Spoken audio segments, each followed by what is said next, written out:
Uy! Ano yan? Tamang-tama, gutom ako eh. Mukhang masarap yung kinakain mo ah.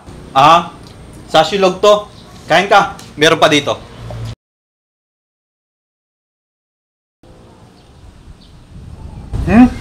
Kakaiba to ah. Lasang-lasa yung baka. Saan mo nabili karne? Sa palengke? Ano ka ba? Argentina beef tapa ang ginamit ko. 79 pesos lang to. Grabe, sobrang malasa. Siguro, marami kang ingredients na nilagay dito. Hindi ah. May timpla na kasi ito, kaya malasa. Tapos pagdating sa mga ingredients, makakatipid ka. Tsaka mabilis lang tulutuin, kaya perfectong pang negosyo. Ganito pala pag Argentina beef tapa. Napaka-tender at nuot. Ang beefy sarap. Mga ilan naman nagagawa mo sa isang pack nito? Ginawa ko kasi siyang pang negosyo. Kaya 5 bulang nagawa ko. Tsaka napansin ko, ang dami mong tanong eh. Tara, turuan na nga lang kita. Buti na lang marami akong nakastock sa freezer ko. O di ba yung Argentina na delata may frozen na din pala? Strain lang natin yung Argentina beef tapa para mahiwalay yung liquid nito. Kasi yung sarsa nito ang gagamitin natin mamaya sa sinangag nyo. Sulit na sulit ito dahil yung isang pack nito kasya na sa 3 hanggang 4 na katao. Next, hiwain natin yung karne sa maliliit na piraso dahil shawarma ang gagawin ko. Grabe, napakalambot to. Ang daling hiwain. Maggisa tayo ng bawang dito. Then, nilagay ko na yung karne ko. At ang kagandahan dito, napakabilis lang lutuin ng Argentina beef tapa. Ilang minuto lang, luto na. No pukpok, no pakulo, and no timpla. Kasi yung Argentina beef tapa ay 6 hours ng pinalambot kaya tender siya. At dahil templado na ito, bawang lang ang nilagay ko. Next, ihalo na natin yung 1 pirasong puting sibuyas. Para dumami, maglagay din tayo ng 1 pirasong pipino.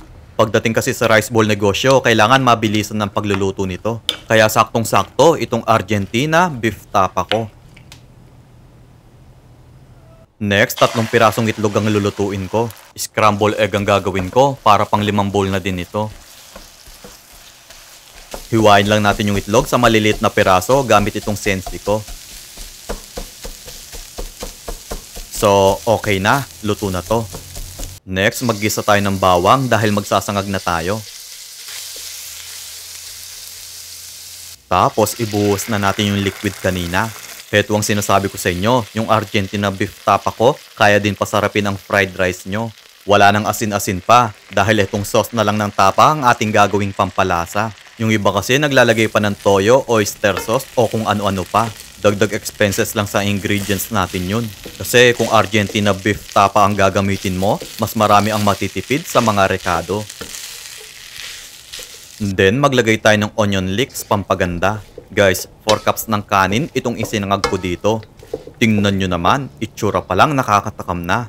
Paghaluin natin yung mayonnaise, bawang, asin, paminta, 1 kutsaritang asukal, at konting tubig. Ito kasi ang magsisilbing sauce ng ating shawarma. Ilagay na natin yung kanin sa paper bowl.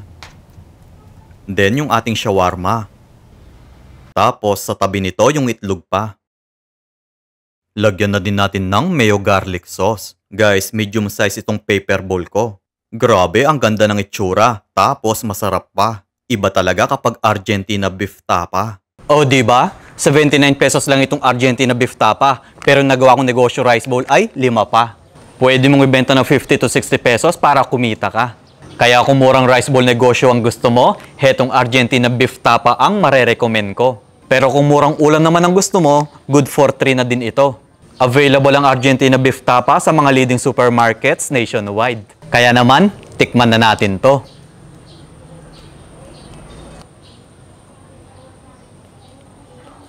Grabe guys, napakasarap talaga. Tapos yung meat niya, napaka-tender pa.